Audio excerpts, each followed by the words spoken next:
Assalamualaikum warahmatullahi wabarakatuh.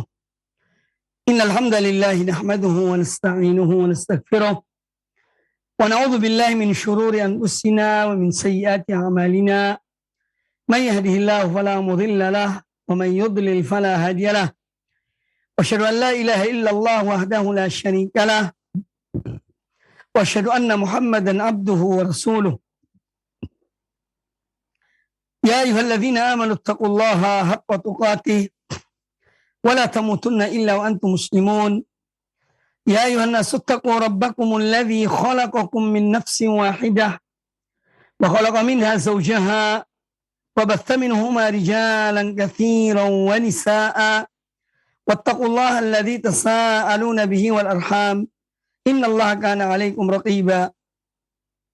يا أيها الذين آمنوا اتقوا الله وقولوا قولا سديدا يصلح لكم أعمالكم ويغفر لكم ذنوبكم ومن يطع الله ورسوله فقد فاز فوزا عظيما. أما بعد فإن أحسن الحديث كتاب الله وخير الهدي هدي محمد صلى الله عليه وآله وسلم وشر الأمور محدثاتها وكل محدثة بدعة وكل بدعة ضلالة وكل ضلالة في النار. Kaum muslimin dan kaum muslimat rahimani wa rahimakumullah. Alhamdulillah pada kesempatan yang baik ini kita dipertemukan oleh Allah Subhanahu wa taala dalam pembahasan hadis-hadis Nabi sallallahu alaihi wasallam dari kitab Riyadhus Shalihin min kalami Sayyidil Mursalin sallallahu alaihi wasallam yang ditulis oleh Imam An-Nawawi rahimahullah taala rahmatan wasi'ah.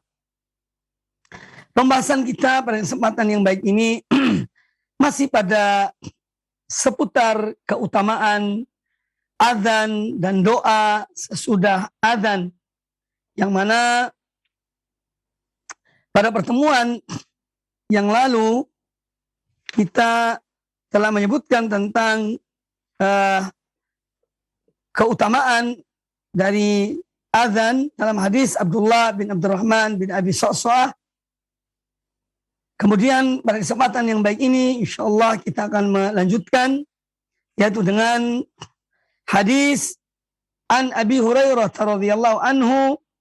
Hadis Abu Hurairah radhiyallahu an, beliau berkata, qala Rasulullah sallallahu alaihi wasallam, Rasulullah sallallahu alaihi wasallam bersabda, idza nudiya bis salati adbara asyaitanu lahu duratun hatta la yasma' at-ta'dhin fa idza qudiya an-nida'u aqbala hatta idza thuwiba lis-salati adbara hatta idza qudiya at-tathwibu aqbala hatta yakhtira baina al-mar'i wa nafsihi yaqul udhkur kadha wadhkur kadha lima lam yadhkur min qablu hatta yadhallu ar-rajulu ma yadri kam shalla.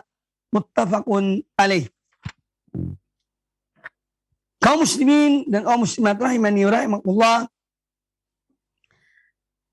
Rasulullah SAW bersabda, idza nudiya bis shalah, apabila azan dikumandangkan,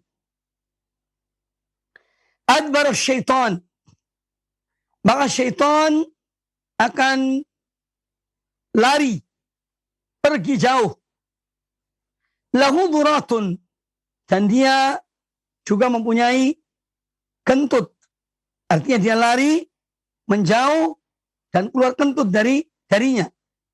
Hatta la yasma'al adhan ta'dhin. Dia lari menjauh sampai dia itu tidak mendengar azan. Fa idza qudiya nida'u aqbala. Kalau azan selesai dikumandangkan, maka dia datang lagi.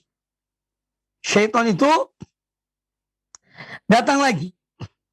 Hatta idza thuwiba lis-salati adbara.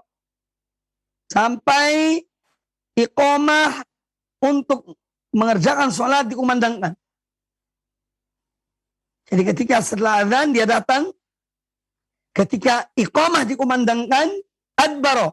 Dia lari lagi, pergi jauh. Hatta idza qudiya at-taswib aqbala. Sampai kalau sudah selesai iqamatus shalah, Kalau sudah selesai muadzin mengumandangkan iqamatus shalah, dia datang lagi, syaitan itu. Hatta yakhtira bainal mar'i wa nafsihi. Sampai dia itu yakhtira artinya dia waswasa yuwaswisu. Dia membisiki ya pada manusia, dia mengganggu, dia merayu ya dengan bisikan-bisikannya antara seorang yang sholat dengan sholat. Yaqul, ketika orang itu dalam keadaan sholat, syaitan mengatakan pada orang itu, Udhkur kada, wadhkur kada, ingat ini dan ingat itu. Lima lam yadhkur min qablu, untuk sesuatu yang tidak diingat oleh orang yang sholat itu. Nah, ketika dia sholat, syaitan itu datang mengingatkan hal-hal yang dia sebetulnya tidak mengingat tentang hal-hal tersebut.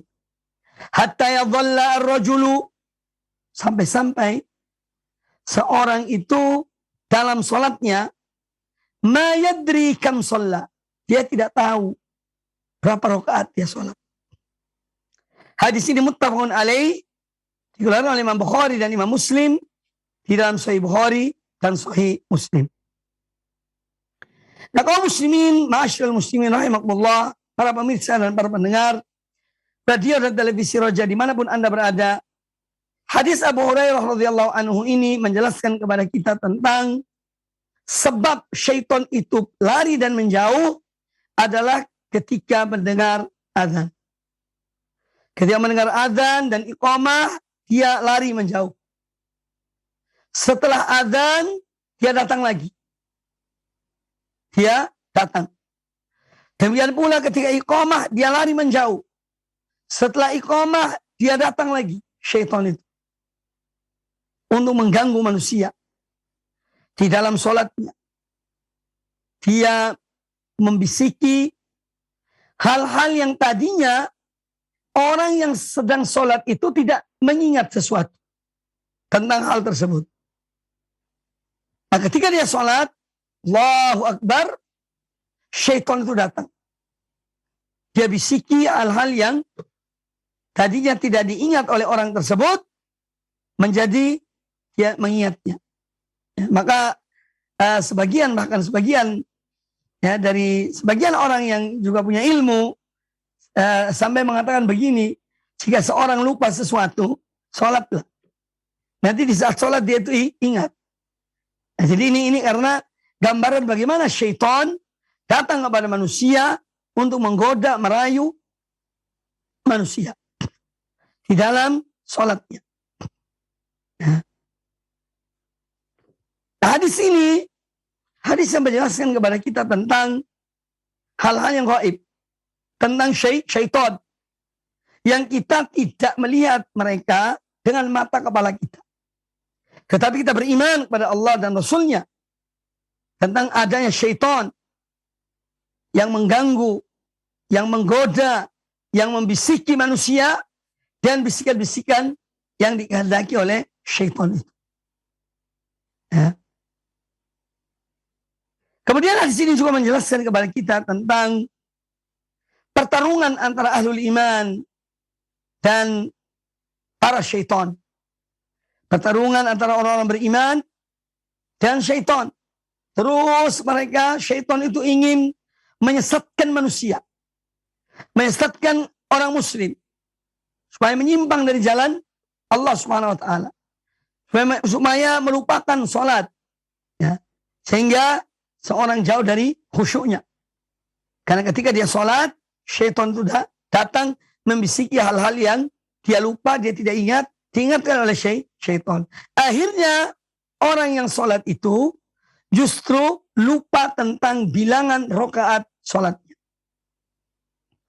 Dia sudah sholat 3 rakaat misalnya. Mungkin dia menghitung baru 2. Atau sudah 4, dia mengatakan baru 3.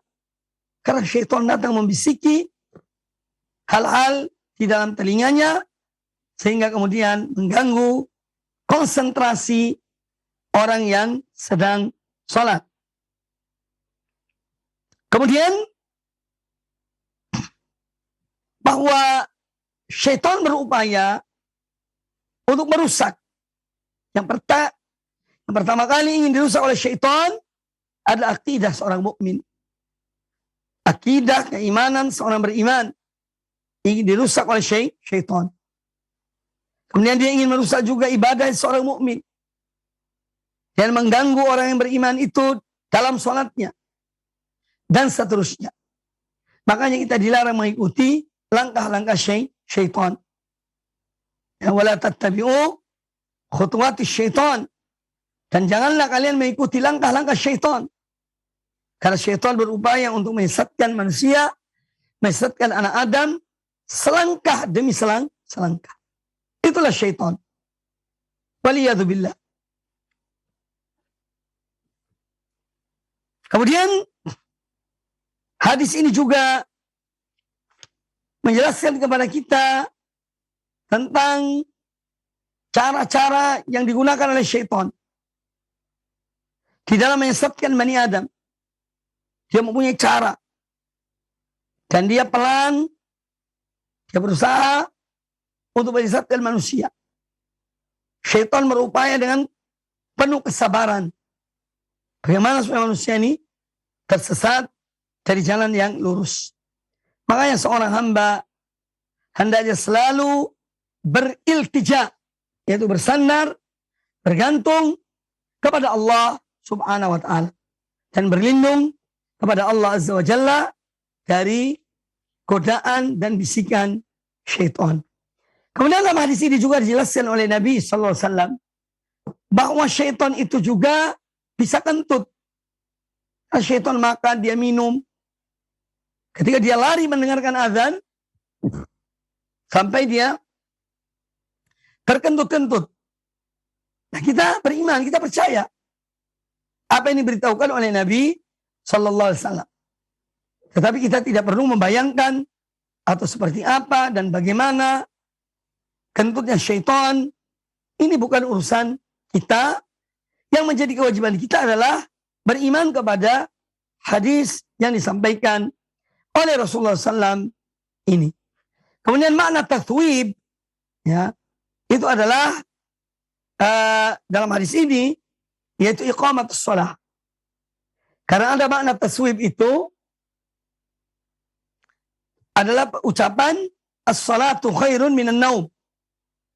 Ketika seorang mengumandangkan adzan di pagi hari, salat subuh, itu ada tambahan as-salatu khairun minan naum.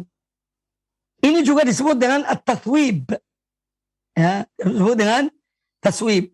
Tapi yang dimaksud dalam hadis ini, ya, hatta idza thuwiba lis-salat, hingga ketika dikumandangkan azan untuk salat. Ini mana taswib dalam hadis ini adalah iqamah. Ketika dikumandangkan iqamah untuk salat, idza thuwiba lis-salat. Di mana thuwiba di sini dikumandangkannya iqamah. Ya. Yang ada ucapan qad qamatis shalah, qad qamatis shalah. Itu namanya, itu taswib. Allahu Akbar, Allahu Akbar. Asyhadu an la ilaha illallah. Asyhadu anna Muhammadar Rasulullah. Hayya 'alas shalah, hayya 'alal falah. Qad qamatis salatu, qad qamatis shalah. Allahu Akbar, Allahu Akbar, la ilaha illallah. Nah, iqamah ini disebut juga dengan tathwib. Sebagaimana ucapan as-salatu khairun minan naum juga disebut dengan tathwib, ya, dalam azan subuh. Kemudian hadis yang berikutnya. Wa an Abdullah bin Amr ibn al-As radhiyallahu anhuma, dari Abdullah bin Amr ibn al-As radhiyallahu anhuma, annahu sami'a Rasulullah sallallahu alaihi wasallam yaqul, bahwasanya beliau Abdullah bin Amr mendengar Rasulullah sallallahu alaihi wasallam bersabda, "Idza sami'tumul muadzina faqulu mithla ma yaqul." Apabila kalian mendengar azan, maka ucapkanlah seperti yang diucapkan oleh muadzin. Idza sami'tumul muadzin Faqulu mithla ma yaqul. Apabila kalian mendengar adzan, maka ucapkanlah seperti apa yang diucapkan oleh muadzin. Tsumma sallu alayya. Kemudian sholawatlah kamu kepada aku. Ucapkan sholawat kepada Nabi sallallahu alaihi wasallam. Fa innahu man shalla alayya salatan, karena sungguhnya barang siapa yang membaca sholawat atasku dengan satu sholawat, sallallahu alaihi bi'a asyran, niscaya Allah akan bersolawat kepada orang itu 10 kali. 10 solawat. Thumma sallullaha li al-wasilah. Kemudian mohonlah kepada Allah untuk aku al-wasilah. Ya. Fa innaha manzilatun fil jannati. Karena sungguhnya al-wasilah itu adalah sebuah manzilah. Sebuah kedudukan yang tinggi di surga. Di sisi Allah. La tambaghi illa li 'abdin min ibadillah. Yang mana wasilah tersebut atau manzilah tersebut tidak sepatutnya diberikan kecuali kepada seorang hamba di antara hamba-hamba Allah. Wa arju an akuna ana huwa. Dan aku berharap yang dimaksud dengan hamba tersebut adalah Rasulullah sallallahu alaihi wasallam.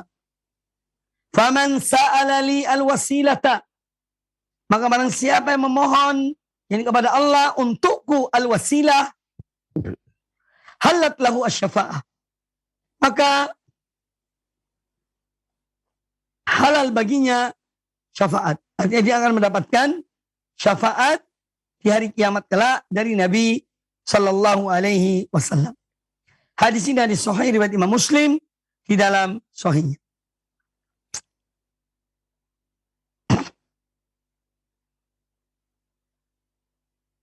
Kaum muslimin dan kaum muslimat rahimakumullah, hadis Abdullah bin Amr bin Al-As radhiyallahu anhuma menjelaskan kepada kita di antara adab-adab ketika kita mendengar azan. Idza sami'tumul muadzin, kalau kalian mendengar muadzin mengumandangkan azannya, faqulu mithla ma yaqul, maka ucapkanlah seperti apa yang diucapkan oleh muadzin. Dalam riwayat hadis Umar bin Khattab, kecuali pada hayya 'alas shalah dan hayya 'alal falah, kita dianjurkan membaca atau mengucapkan la haula wala quwata illa billah. La haula wala quwata illa billah. Ini kalau muadzin mengumandangkan hayya 'alas shalah dan hayya 'alal falah. Nah, kita dianjurkan untuk mengikuti muadzin ketika dia mengumandangkan azan. Setelah muadzin mengumandangkan azan, kata Nabi sallallahu alaihi wasallam, dan kita sudah menjawab azan apa yang diucapkan oleh muadzin, "Tsumma sallallahu alayya." Tsumma sallu alayya. Kemudian ucapkanlah salawat atasku. Allahumma salli ala Muhammad wa ala ali Muhammad kama sallaita ala Ibrahim wa ala ali Ibrahim innaka Hamidum Majid. Allahumma barik ala Muhammad wa ala ali Muhammad kama barakta ala Ibrahim wa ala ali Ibrahim innaka Hamidum Majid. Ini salawat yang dibaca ketika selesai menjawab muadzin mengumandangkan azan. Setelah kita menjawab azannya muadzin, kemudian kita membaca salawat kepada Nabi sallallahu alaihi wasallam. Apa fadilah mengucapkan salawat atas Nabi sallallahu alaihi wasallam? Fadilahnya adalah apa yang dikatakan oleh Nabi sallallahu alaihi wasallam dalam hadis ini, man shalla alayya salatan, barang siapa yang mengucapkan salawat kepada aku dengan satu salawat, ya, maka sallallahu alaihi biha asyran, Allah akan memberi salawat kepada orang itu 10 kali salawat. Jadi fadilah yang besar. Fadilah orang yang bersalawat kepada Nabi Sallam itu besar. Satu salawat Allah membalas dengan 10 salawat. Nah, setelah seorang menjawab adzan, kemudian membaca salawat kepada Nabi Sallallahu Alaihi Wasallam, kata beliau, thumma sallullaha li al-wasilata. Kemudian berdoalah, mohon kepada Allah untuk aku al-wasilah. Allahumma rabba hadhi da'wati tammah wassalatil qa'imah ati Muhammadanil wasilata wal fadilah wab'athu maqaman mahmudan alladhi wa'attah. Ini doa atau permohonan wasilah untuk Nabi Sallallahu Alaihi Wasallam. Kita mohon pada Allah Ta'ala. Apa sih wasilah itu? Ya. Thumma sallallahu li al-wasilata. Kemudian mohonlah kalian kepada Allah untuk aku al-wasilah. Kata beliau. Apa al-wasilah itu? Kata Nabi Sallallahu Alaihi Wasallam, fa'innaha, al-wasilah itu adalah manzilatun fil jannah.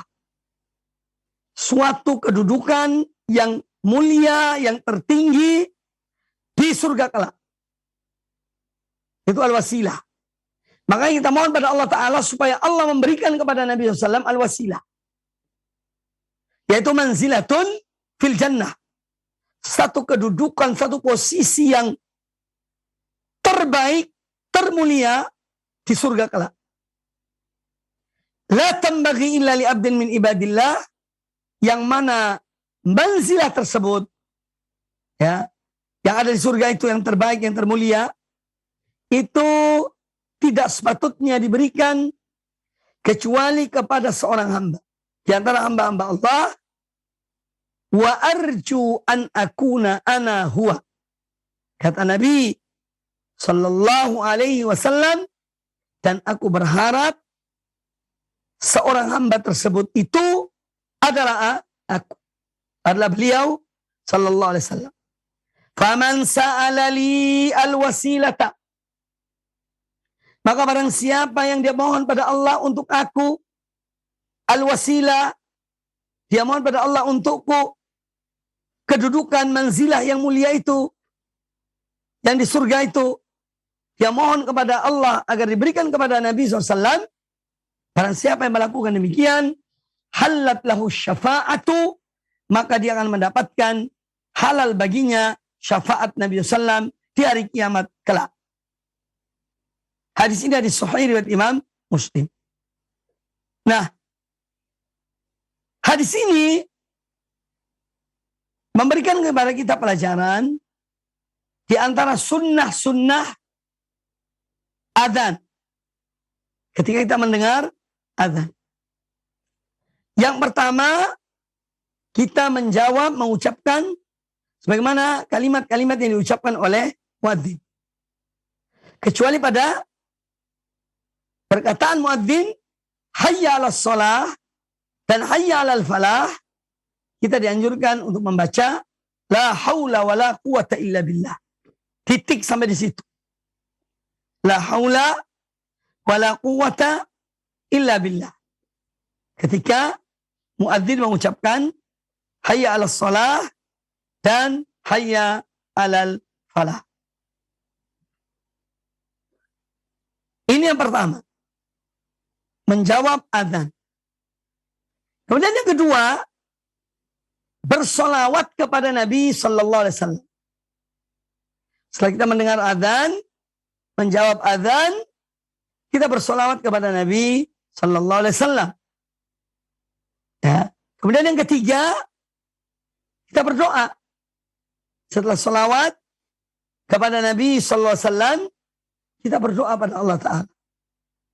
Allahumma rabba hadhihi ad-da'wati at-tammah was-salatil qa'imah ati Muhammadan al-wasilata wal fadilah wa ba'athu maqaman mahmudan alladhi wattah. Ini doa ketika kita berdoa sesudah menjawab azan dan sesudah membaca salawat kepada Nabi sallallahu alaihi wasallam. Nah, di dalam hadis Abdullah bin Amr bin As ini kita melihat ada 3 sunnah azan. Masih ada 2 lagi. Ya. Masih ada 2 yang insya Allah nanti akan kita bahas dalam beberapa hadis sesudah ini.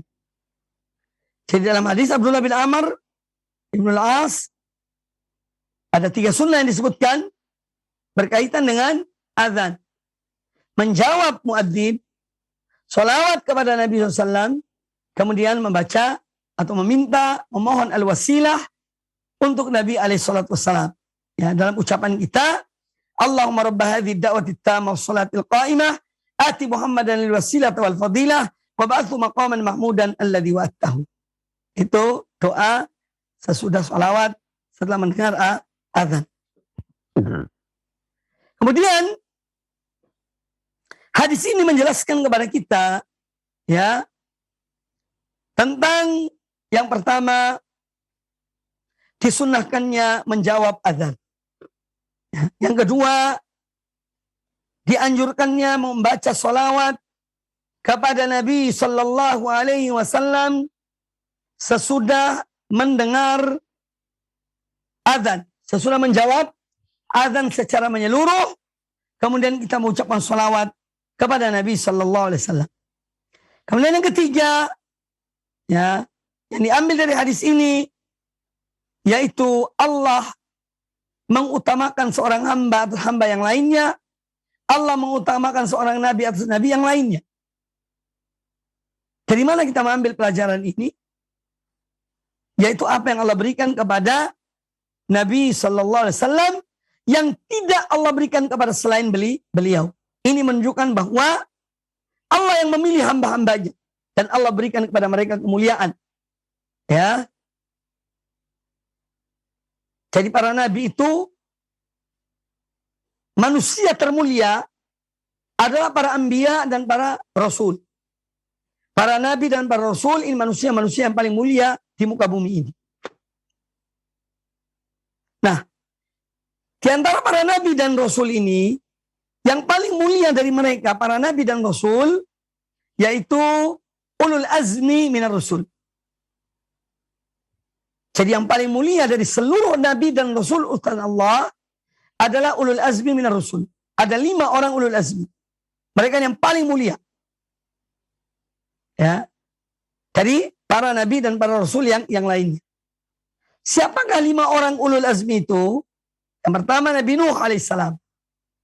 Yang kedua Nabi Ibrahim alaihissalam. Yang ketiga adalah Nabi Musa alaihissalam. Yang keempat Nabi Isa alaihissalam.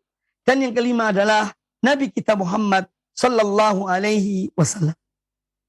Nah, dari 5 orang ulul azmi ini, yang termulia adalah Rasulullah sallallahu alaihi wasallam. Jadi Allah SWT memuliakan siapa Allah kehendaki. Ya. Allah memberikan karunia-Nya siapa Allah kehendaki. Ini semua adalah pengaturan Allah Ta'ala. Ya. Jadi wasilah ini, ya, wasilah yaitu sebuah kedudukan yang tinggi di sisi Allah, itu diberikan kepada Nabi Sallallahu Alaihi Wasallam dan tidak kepada nabi-nabi yang lainnya. Ini menunjukkan keutamaan Nabi kita Muhammad Sallallahu Alaihi Wasallam. Jadi berarti ada memang perbedaan kemuliaan para nabi itu ada, tapi secara menyeluruh mereka adalah yang termulia di antara hamba-hamba Allah. Ya, yaitu para nabi yang termulia. Nah, di antara nabi-nabi itu ada yang lebih mulia satu dengan yang lainnya. Seperti yang saya jelaskan tadi. Kemudian di sini juga menjelaskan kepada kita tentang syafaat atau salah satu dari syafaat Nabi Sallallahu Alaihi Wasallam. Yaitu beliau memberikan syafaat kepada umat beliau. Ya. Ada juga syafaat beliau yang lain yaitu syafaatul udma. Syafaatul udma yaitu syafaat teragung yang hanya diberikan, yang Allah berikan hanya kepada Nabi Sallallahu Alaihi Wasallam. Ya, ini syafaat yang disebut dengan asyafaatul udma yang hanya diberikan, hanya kepada Nabi Sallallahu Alaihi Wasallam. Ya. Jadi kita beriman kepada syafaat Rasulullah SAW dan syafaat para anbiya, para rasul yang mereka nanti yang diizinkan oleh Allah untuk memberi syafaat kepada siapa yang Allah ridhai dari hamba-hambanya. Kemudian hadis yang berikutnya ini hanya menjelaskan hadis sebelumnya. Qala al-Imam An-Nawawi rahimahullah wa an Abi Sa'id Al-Khudri radhiyallahu anhu, dari Abu Sa'id Al-Khudri radhiyallahu anhu, anna Rasulullah sallallahu alaihi wasallam qaal, bahwasanya Rasulullah SAW bersabda, idza sami'tumun nida, apabila kalian mendengar an-nida itu azan. Apabila kalian mendengar azan dikumandangkan, faqulu kama yaqulul muadzin, maka ucapkanlah seperti apa yang diucapkan oleh muadzin, oleh orang yang mengumandangkan azan. Ya. Ini hadis Abu Sa'id Al-Khudri. Kemudian wa an Jabir radhiyallahu anhu, kata Imam An-Nawawi rahimahullah, dari Jabir bin Abdullah radhiyallahu an, anna Rasulullah sallallahu alaihi wasallam qaal, bahwasanya Rasulullah sallallahu alaihi wasallam bersabda, ya, man qala hina yasma'un nida, barang siapa yang dia mengucapkan setelah dia mendengar muadzin mengumandangkan azannya, dia mengucapkan Allahumma rabba hadhihi da'wati tammah was salatil qa'imah ati Muhammadanil wasilata wal fadilah wab'athu maqaman mahmudan alladhi wa'attah.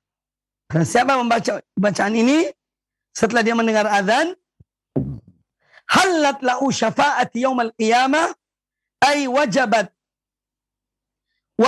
alaihi syafa'ati yaumal qiyamah, wajib baginya mendapat syafaatku di hari kiamat kelak. Hadis riwayat Imam Al-Bukhari di dalam Sahih Bukhari. Nah, inilah doa untuk meminta al-wasilah kepada Allah Ta'ala untuk diberikan kepada Nabi Sallallahu Alaihi Wasallam. Dan al-wasilah itu adalah manzilah, satu kedudukan yang termulia di surga kelak yang hanya diberikan kepada Rasulullah Sallallahu Alaihi Wasallam.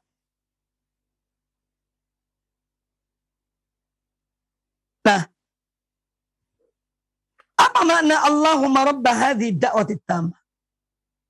Ya Allah, Rabb yang menguasai, yang memiliki dakwah yang sempurna ini. Dakwah yang sempurna ini adalah dakwah kepada tauhid. Dakwah kepada Allah. Mengajak, menyuruh manusia kepada Allah Ta'ala agar mereka menyembah hanya kepada Allah Ta'ala. Wassalatil qa'imah, dan ya Allah yang menguasai atau yang mana seorang sholat hanya untuknya. Sholat yang akan ditegakkan ini hanya untuk Allah Ta'ala. Ati Muhammadan al-wasilata, anugerahkanlah, berikanlah kepada Muhammad al-wasilah. Itu manzilatun fil jannati, satu kedudukan yang tinggi di surga kelak yang akan diberikan oleh Allah kepada seorang hamba. Dan kata Nabi Sallallahu Alaihi Wasallam, semoga aku berharap yang dimaksud dengan hamba itu adalah aku, adalah beliau Sallallahu Alaihi Wasallam. Ya. Ati Muhammadan al-wasilah, anugerahkanlah, berikanlah kepada Muhammad al-wasilah. Wal fadilah, demikian pula keutamaan, berikan kepada beliau. Wab'athhu maqaman mahmudan. Dan bangkitkanlah beliau di hari kiamat kelak dengan memberikan kepada beliau maqaman mahmudan. Alladzi wa'attah. Kedudukan yang tinggi, yang terpuji, yang telah engkau janjikan kepada beliau. Orang yang membaca doa ini setelah azan, halat lahu syafaati, maka halal baginya syafaat Nabi SAW, atau wajib baginya untuk mendapatkan syafaat Rasulullah Sallallahu Alaihi Wasallam di hari kiamat kelak.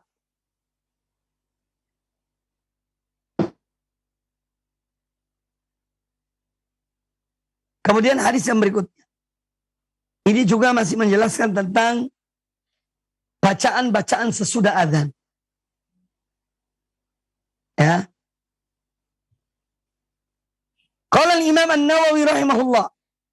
Al-Imam An-Nawawi rahimahullah berkata, wa an Sa'ad bin Abi Waqqas radhiyallahu anhu, anin Nabi sallallahu alaihi wasallam annahu qala, dari Sa'ad bin Abi Waqqas, beliau salah seorang di antara orang-orang yang akan diberikan surga oleh Allah Ta'ala, yang dijamin surga oleh Allah Ta'ala.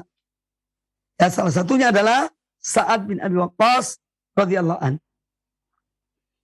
Dari Sa'ad bin Abi Waqqas radhiyallahu anhu, dari Nabi sallallahu alaihi wasallam annahu qala, bahwasanya beliau sallallahu alaihi wasallam bersabda, man qala hina yasma'ul muadzin, barang siapa yang dia mendengar, mengucapkan tatkala dia mendengar muadzin mengumandangkan azannya, dia mengucapkan asyhadu an la ilaha illallah wahdahu la syarikalah wa anna Muhammadan abduhu wa rasuluh, raditu billahi rabban wa bi Muhammadin rasulan wa bil islami dinan, ghufira lahu dhanbuhu.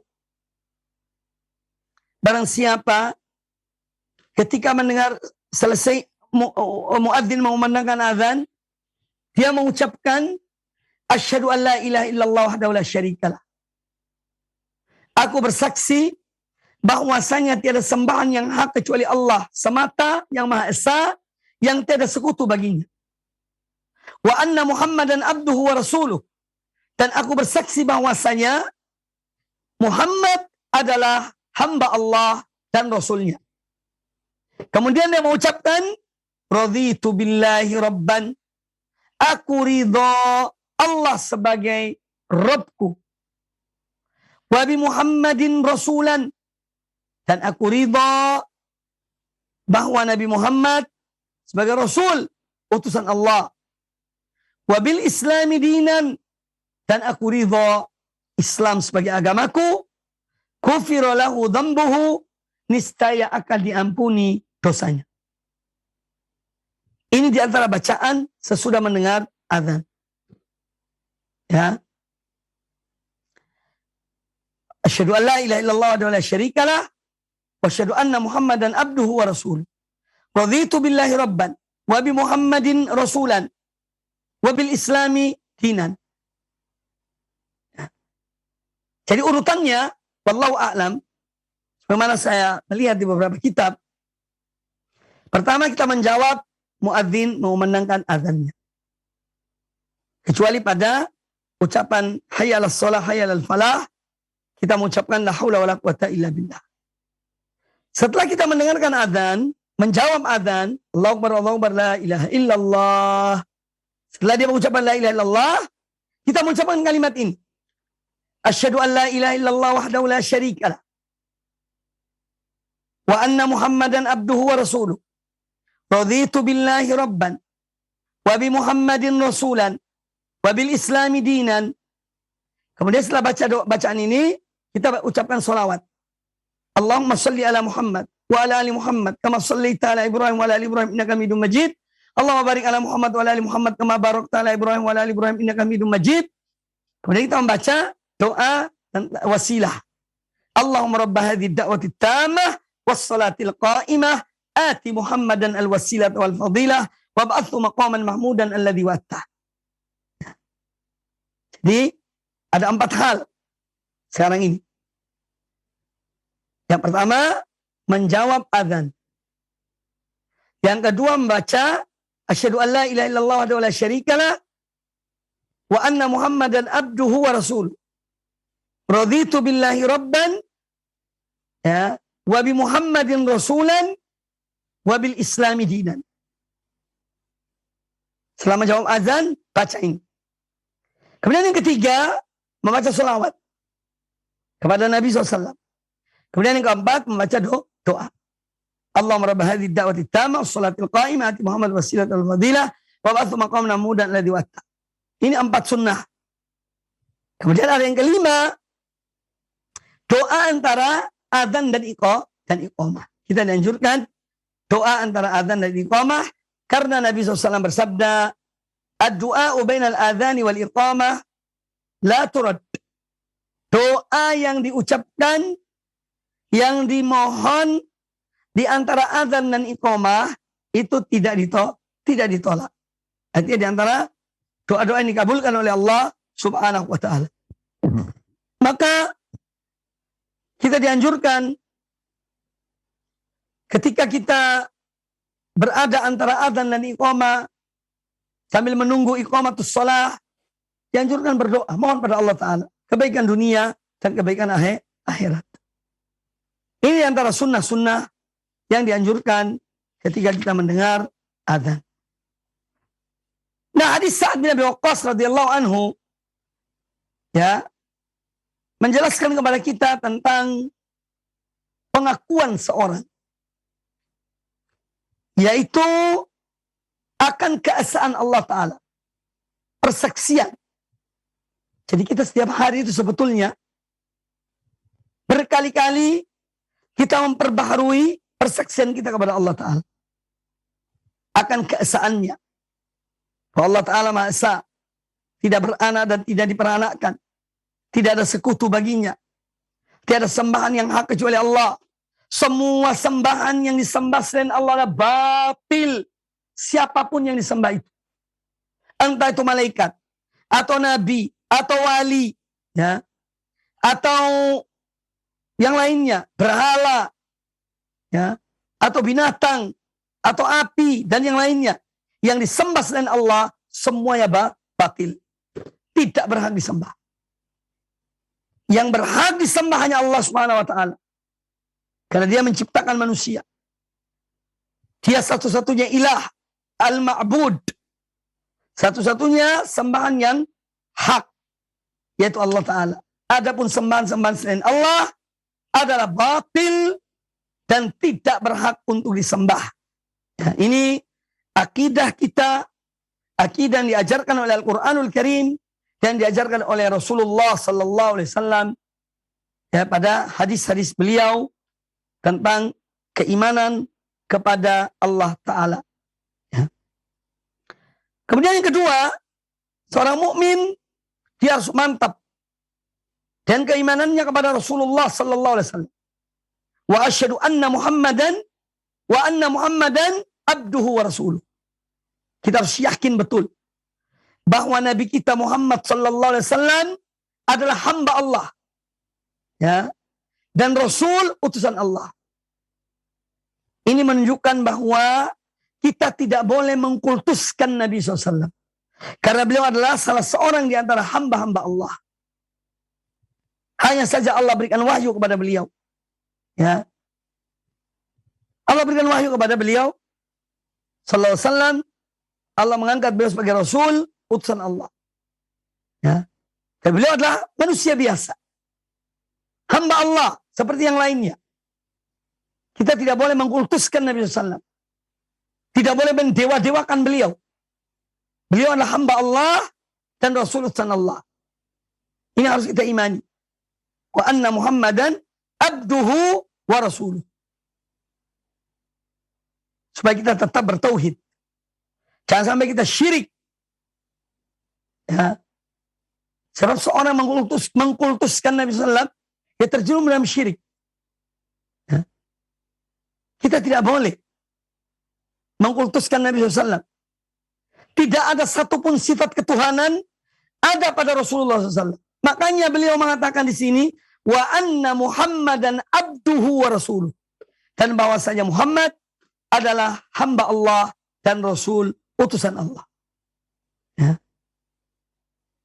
Beliau adalah hamba Allah yang paling taat kepada Allah, yaitu Nabi kita Muhammad sallallahu alaihi wasallam.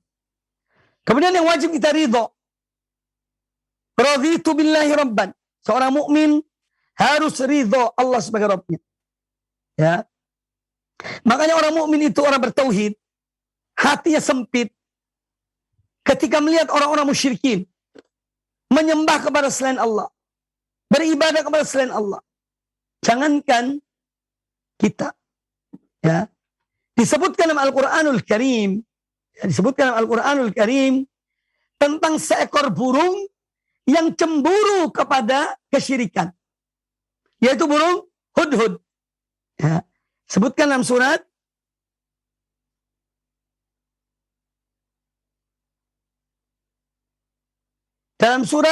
Al-Naml, dalam surat An-Naml, ya, kisah tentang burung hudhud, kecemburuan seekor burung terhadap kesyirikan. Ya. Apalagi orang beriman. Maksud orang mukmin ketika melihat orang-orang musyrikin menyembah kepada selain Allah, maka mereka tidak ridho. Karena yang mereka ridhoi hanya raditu billahi rabban. Aku ridho Allah sebagai Rabbku, sebagai sembahanku, tempat bergantungku hanya pada Allah subhanahu wa ta'ala. Ya. Disebutkan dalam surat An-Naml kisah tentang Nabi Sulaiman alaihissalam. Wa tafaqqadat tayra. Nabi Sulaiman mencari, memeriksa, ya, rakyatnya. Di antaranya adalah burung. Ya. Wa tafaqqadat tayra faqala ma li la ara al-hudhuda ma li la ara al-hudhuda am kana minal ghaibin. Dia memeriksa seluruh binatang-binatang ketika itu. Dilihatnya, kok burung hudhud tidak ada. Kata beliau, "Maliyala aro al-hudhuda." Mengapa aku kok tidak menemukan, tidak melihat burung hudhud? Amkana minal ghaibin? Ataukah dia ini sedang pergi, sedang tidak ada? La u'adzibannahu adzaban syadida. Sungguh, kata Nabi Sulaiman, aku akan mengazab, akan menyiksa burung hudhud itu dengan siksaan yang pedih. Ya, dan siksaan yang keras. Yakni kalau dia tidak hadir. Aula adbahannahu, atau aku akan menyembelih dia. Aula la ya'tiyanni bisultanin mubin, atau dia datang dengan membawa alasan mengapa dia tidak ada. Ketika diperiksa oleh Nabi Sulaiman. Ketika Nabi Sulaiman mengucapkan kalimat ini, famakatha ghairu ba'id. Tiba-tiba muncul burung hudhud itu dari jarak yang tidak jauh dengan Nabi Sulaiman. Apa kata burung hudhud? Dia datang dan membawa hujah. Ya. Faqala ahattu bima lam tuhid bihi waji'tu bika min saba'in binaba'in yaqin. Aku meliputi mengetahui sesuatu yang kamu belum mengetahuinya, wahai Sulaiman. Wahai baginda raja, aku mengetahui sesuatu yang kamu belum mengetahuinya. Waji'tuka min saba'in binaba'in yaqin, dan aku baru saja datang dari negeri Saba, ya, dengan membawa berita yang sangat meyakinkan. Inni wajadtu imra'atan tamlikuhum wa utiyat min kulli syai'in walaha arsyun azim. Sesungguhnya aku menemui ada seorang wanita yang dia menguasai rakyatnya, ya. Dia diberikan segala-galanya oleh Allah Ta'ala, dan dia memiliki singgasana yang besar.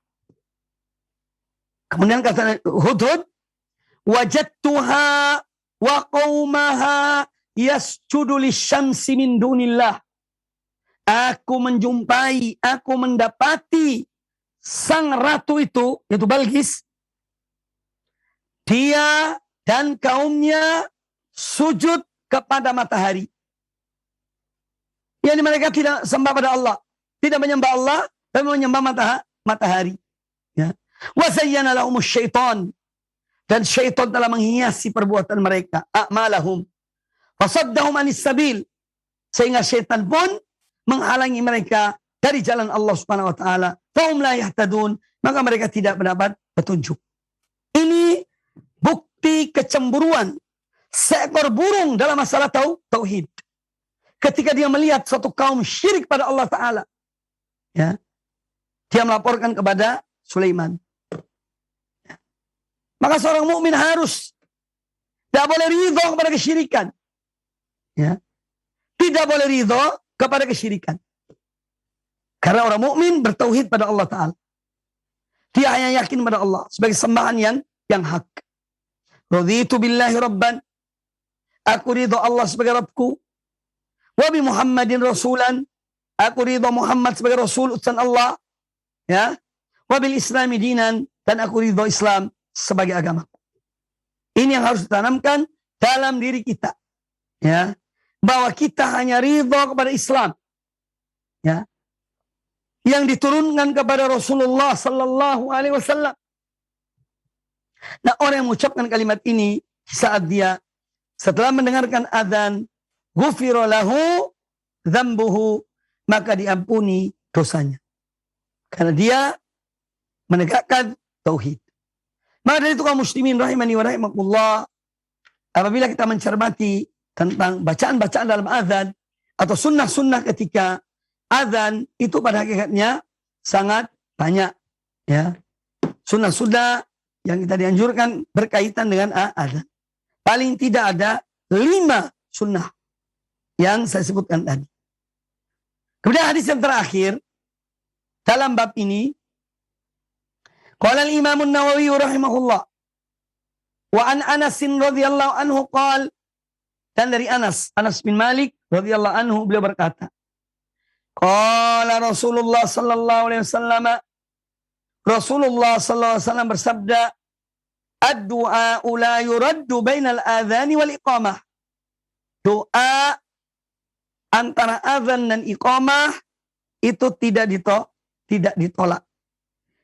Yani di antara waktu-waktu yang mustajab, waktu-waktu yang doa itu dikabulkan oleh Allah Ta'ala, di antaranya adalah ketika antara azan dan iqamah. Ya. Makanya seorang ketika dia kosong, duduk sambil menunggu muadzin mengumandangkan iqamatus shalah, sambil menunggu yang lainnya lagi sholat sunnah, kita dianjurkan berdoa mohon pada Allah Subhanahu wa Ta'ala. Mohon pada Allah Subhanahu wa Ta'ala kebaikan dunia dan kebaikan akhirat. Karena apa? Doa yang dibaca di antara azan dan iqamah itu adalah doa yang tidak ditolak. Artinya doa itu dikabulkan oleh Allah Subhanahu wa Ta'ala. Jadi ini di antara waktu-waktu yang mustajab. Baik, kita lanjutkan. Kata Imam An-Nawawi rahimahullah ta'ala, babu fadlis salawat. Bab tentang keutamaan, yakni sholat-sholat yang kita kerjakan. Sholat-sholat yang kita kerjakan ada 2 macam. Ada sholat-sholat yang wajib, yaitu 5 waktu, ya, subuh, zuhur, asar, maghrib, isya. Dan ada sholat-sholat yang sunnah. Sholat-sholat sunnah ini banyak. Ya, ada sholat-sholat sunnah rawatib. Sholat sunnah rawatib itu sholat-sholat yang dikerjakan, sholat-sholat sunnah yang dikerjakan sebelum atau sesudah sholat yang wajib. Ini sholat sunnah rawatib. Ada juga sholat sunnah duha. Ada sholat sunnah tahajud. Ya. Dan yang lainnya dari macam-macam sholat-sholat sunnah. Nah, ini yang akan dijelaskan oleh Imam An-Nawawi rahimahullah ta'ala. Beliau akan membawakan sejumlah hadis yang menjelaskan kepada kita tentang keutamaan sholat-sholat tersebut. Baik yang wajib maupun yang sunnah. Ya, keutamaan sholat-sholat yang wajib. Keutamaan sholat-sholat sunnah. Dalil yang dibawakan oleh An-Nawawi rahimahullah ta'ala dalam bab ini, pertama adalah yang dibawakan oleh beliau adalah dalam surat Al-Ankabut ayat yang ke-45. Surat Al-Ankabut ayat 45. Inna salata tanha anil fahsya'i wal munkar. Sesungguhnya salat itu mencegah dari perbuatan keji dan perbuatan mungkar. Perbuatan yang diingkari oleh setiap orang yang mempunyai iman dan akal yang sehat. Jadi salat memiliki keutamaan. Salah satu keutamaan salat adalah mencegah seorang yang mengerjakan salat itu dari perbuatan yang keji dan perbuatan yang mungkar. Nah, di dalam ayat Al-Quran ini, ayat ke-45 surat Al-Ankabut, Allah Subhanahu wa ta'ala menjelaskan kepada kita tentang salat. Yang mana salat itu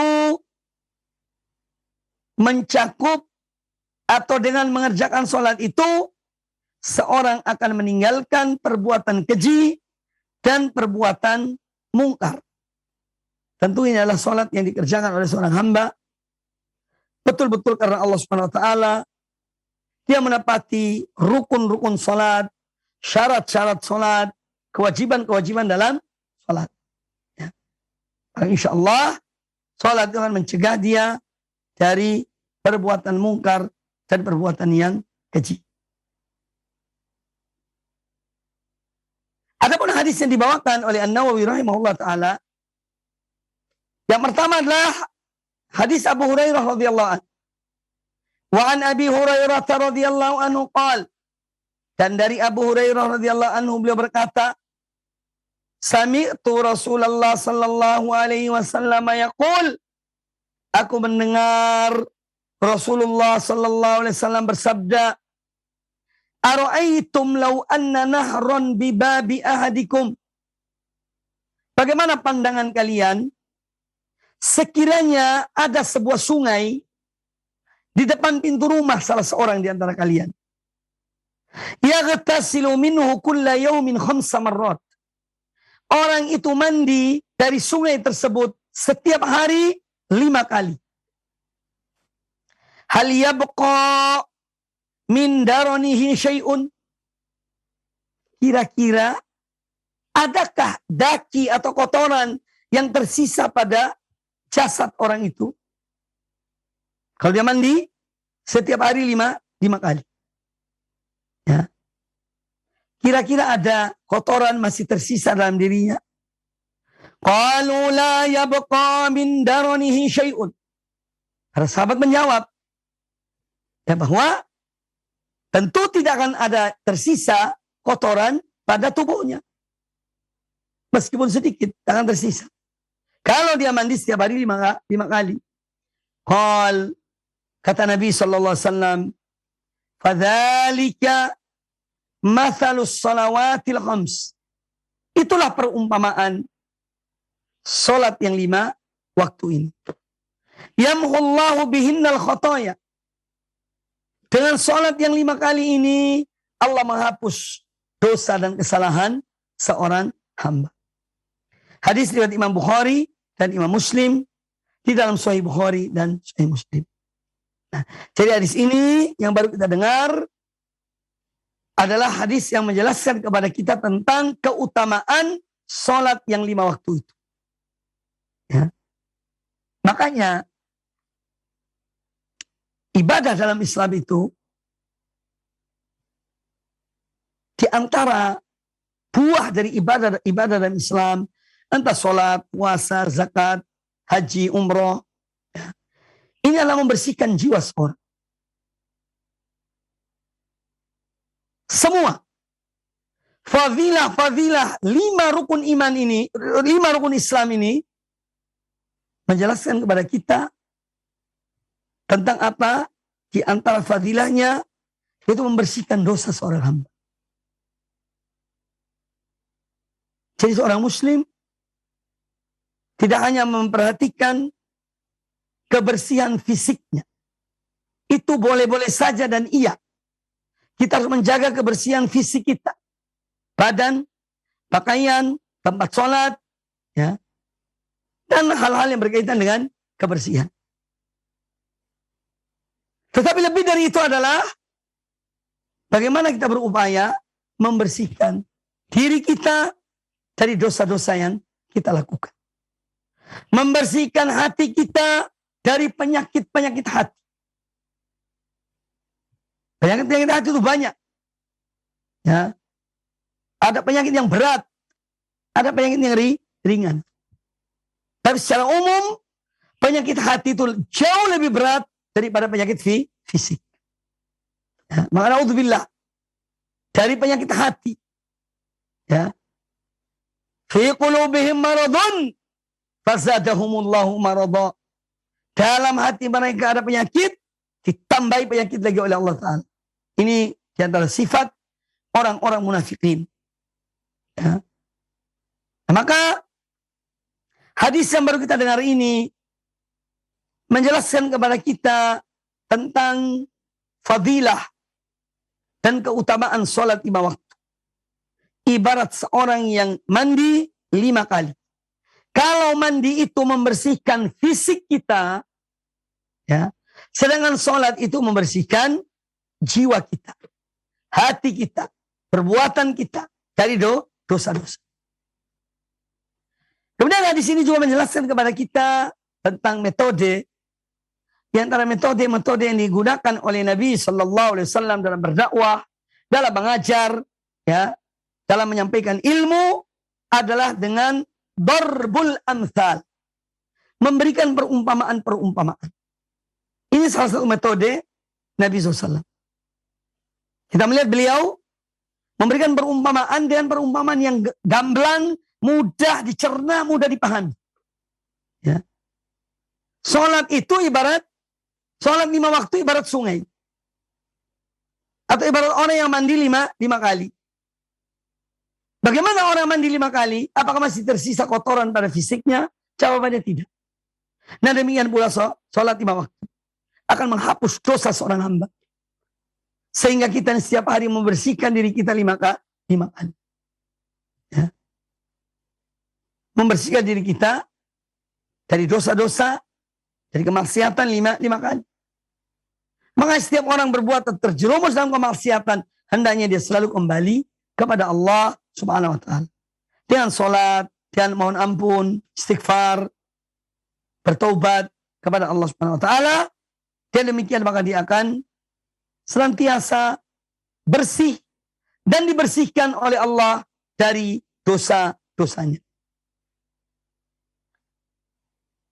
Hadis ini memberikan pelajaran kepada kita, ya. Memberikan pelajaran kepada kita tentang keutamaan sholat 5 waktu. Maka jangan gampangkan masalah sholat 5 waktu. Tidak sedikit di antara ulama yang mengatakan orang yang meninggalkan sholat 5 waktu itu, ya, kufur, kafir, keluar dari Islam. Kalau dia meninggalkan yang sengaja, dia tahu bahwa sholat itu wajib, ya, tapi dia tidak mau mengerjakannya dengan sengaja. Sebagian ulama mengatakan kafir, keluar dari Islam. Maka janganlah kita gampangkan masalah sholat. Jangan remehkan. Oleh karena itu, Nabi kita Muhammad Sallallahu Alaihi Wasallam memerintahkan kepada para orang tua, para pendidik, untuk memerintahkan anak-anak mereka pada usia 7 tahun supaya sholat. Muru auladakum bis salah wahum abna'u 7 sinin. Perintahkanlah anak-anak kalian, suruhlah anak-anak kalian untuk mengerjakan sholat ketika usia mereka 7 tahun. Diperintahkan. Ini karena apa? Pentingnya sholat. Anak harus dibiasakan sholat. Ya. Jangan dibiarkan. Tetapi ketika usia 7 tahun, sampai usia 10 tahun, itu kita yang bersifat anjuran, berikan sugesti pada anak untuk sholat. Jangan dipukuli. Jangan dijewer. Ya. Nah kalau sudah usia 10 tahun, anak disuruh sholat, masih tidak mau sholat, boleh dijewer anak itu. Ya. Dipukul dengan pukulan yang yakni mendidik. Bukan pukulan yang mendolimi anak itu. Tapi yang mendidik anak itu. Kalau anak kita bertanya, kok saya dipukul? Gak sholat, aku kan belum balik. Ketika usia 10 tahun, kita memukul anak kita yang tidak sholat. Kalau anak itu bertanya, kok saya dipukul ya? Usia aku kan baru 10 tahun. Aku belum balik. Aku belum wajib sholat. Katakanlah, nak, yang menyuruh ayahmu memukulmu itu kalau meninggalkan sholat di usia 10 tahun, itu adalah Rasulullah SAW. Beliau yang menyuruh. Bukan ayah yang melakukan semaunya ayah, tidak. Tetapi Rasulullah SAW yang menyuruh memukul kamu kalau kamu tidak mau sholat. Jadi kita ajarkan mereka. Dia akan berpikir, oh berarti aku disuruh oleh ayahku, disuruh oleh Rasulullah SAW untuk memukul aku kalau tidak sholat.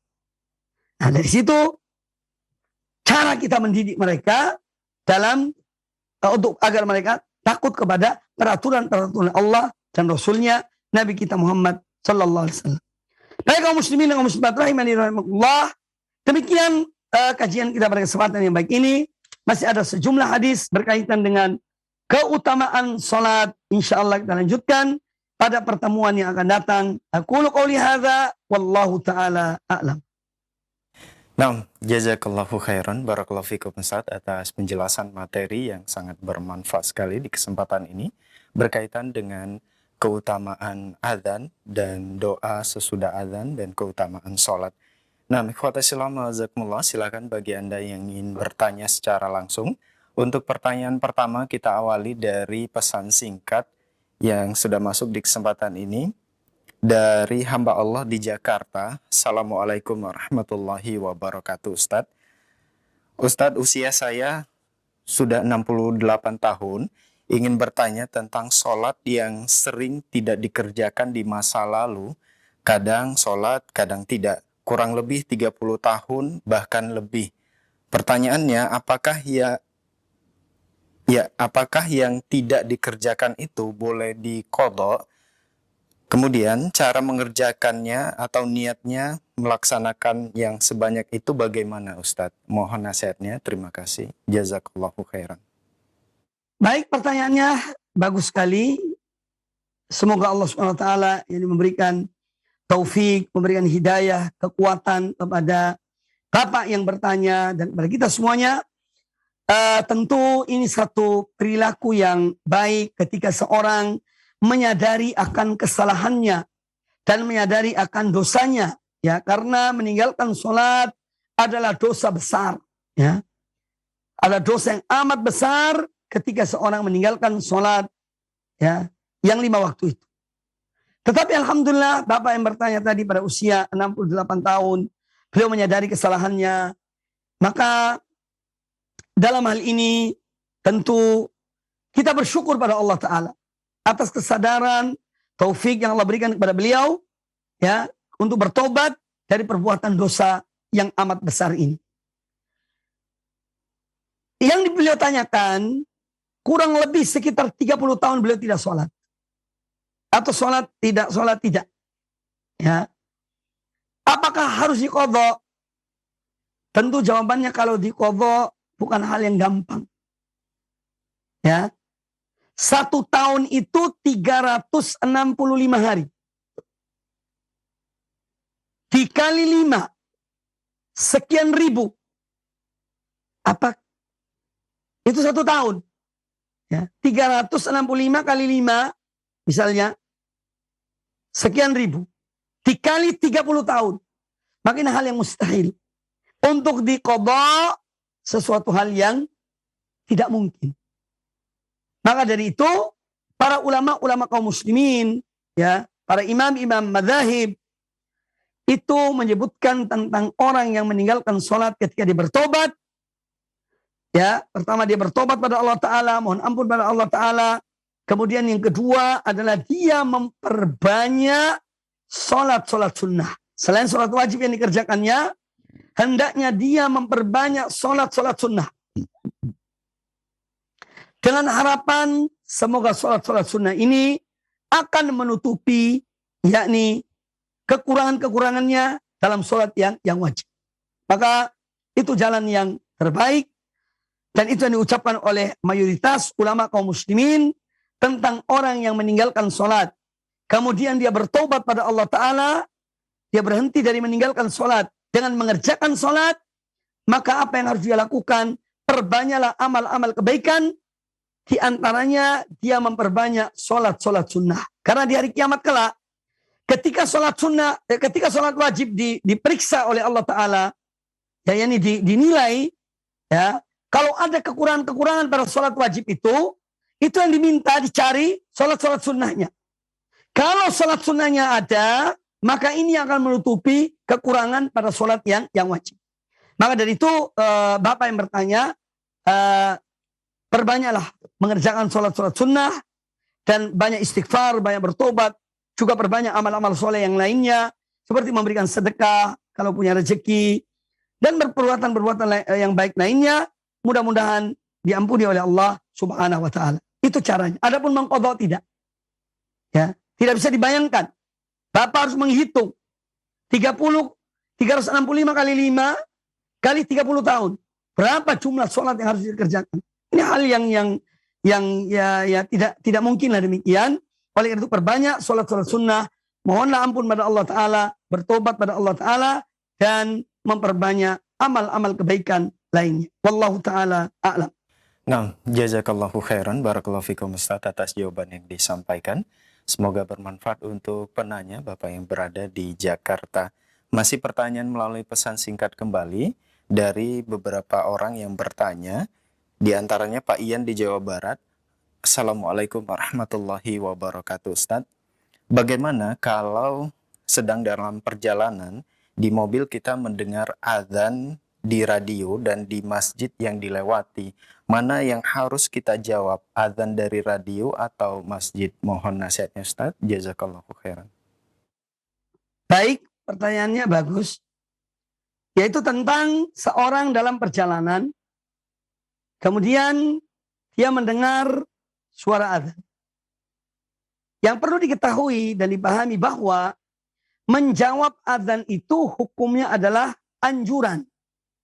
Hal yang dianjurkan. Artinya dari sisi status hukumnya wajib atau tidak, jelas tidak wajib. Tetapi dia memiliki keutamaan. Memiliki keutamaan. Sebagaimana yang disebutkan tadi. Ya. Apalagi kalau dilakukan dengan amalan-amalan yang dianjurkan seperti yang saya sebutkan tadi. Jadi ini yang pertama. Yang kedua, kalau seorang mendengar azan ketika berpergian, azan dari masjid yang dia lewati, tentu dia akan pergi jauh. Artinya pergi meneruskan perjalanannya, dan azan itu akan terlewatkan dengan sendirinya. Kecuali kalau yang menyetir itu ketika mendengar azan, dia berhenti. Ya, menyamping ke kiri, dengar azan sampai selesai. Ya. Sebab kalau dia melanjutkan perjalanannya, otomatis akan terlewatkan. Nah, kalau dia mau berhenti silakan, boleh-boleh saja sih. Ya, tidak untuk mendapatkan fadilah menjawab azan. Jadi berhenti kemudian mendengarkan azan itu, menjawab azan tersebut. Tetapi kalau dia lanjutkan dan ada azan di radio yang dia dengar, maka tidak mengapa dia menjawab azan yang di radionya. Menjawab azan karena itulah yang dia dengar. Ya. Meskipun sebetulnya seorang menjawab azan itu dari azan yang langsung, bukan rekaman. Sebetulnya begitu.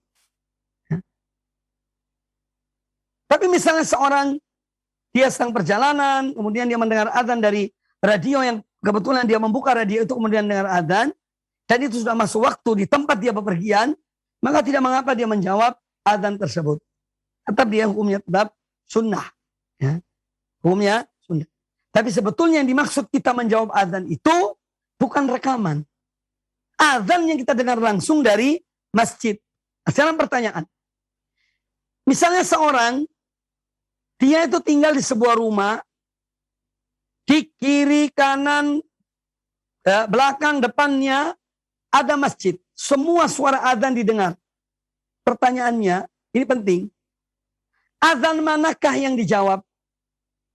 Apakah dari 4 masjid itu dijawab semuanya? Jawabannya tidak.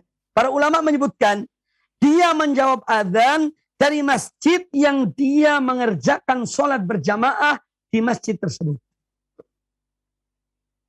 Dia dianjurkan menjawab azan dari masjid yang dia sholat di tempat itu. Itu sebagaimana fatwa sebagian ulama. Nah, jadi apa yang ditanyakan tadi dalam perjalanan, yang jelas bahwa pada dasarnya kita dianjurkan menjawab azan bukan dari kaset, bukan dari rekaman. Dari mendengar langsung. Ya. Tapi kalau seorang dalam perjalanan dia dengar dan memang sudah masuk waktu, ya dia pun menjawab. Dan ini kejadian yang sesekali, bukan terus-terusan. Maka insya Allah tidak mengapa, wallahu ta'ala a'lam. Nah, jazakallahu khairan, barakallahu fikum Ustaz atas jawaban yang disampaikan. Semoga bermanfaat untuk penanya dan kita semua yang menyimak. Dan itu merupakan pertanyaan kita terakhir di kesempatan ini. Mungkin ada sebagai ikhtitam atau penutup. Tafadhol Ustaz. Baik kaum muslimin dan kaum muslimat rahimani wa rahimakumullah, para pemirsa dan para pendengar televisi dan radio Roja, dimanapun Anda berada, alhamdulillah semoga apa yang disampaikan bermanfaat bagi kita semuanya. Disinilah pentingnya kita itu belajar menuntut ilmu yang bersumber dari Al-Quran dan hadis-hadis Nabi SAW dan pemahaman yang benar dari para ulama-ulama kita, dari para salafus saleh radhiyallahu anhum ajma'in. Maka dengan bekal itulah insya Allah kita akan terus menempuh jalan yang lurus, jalan yang diridhoi oleh Allah Subhanahu wa Ta'ala. Dan dari apa yang kita sampaikan tadi menunjukkan pentingnya perhatian orang tua terhadap anak-anak mereka, bahkan terhadap diri kita sendiri dalam hal yang berkaitan dengan sholat 5 waktu.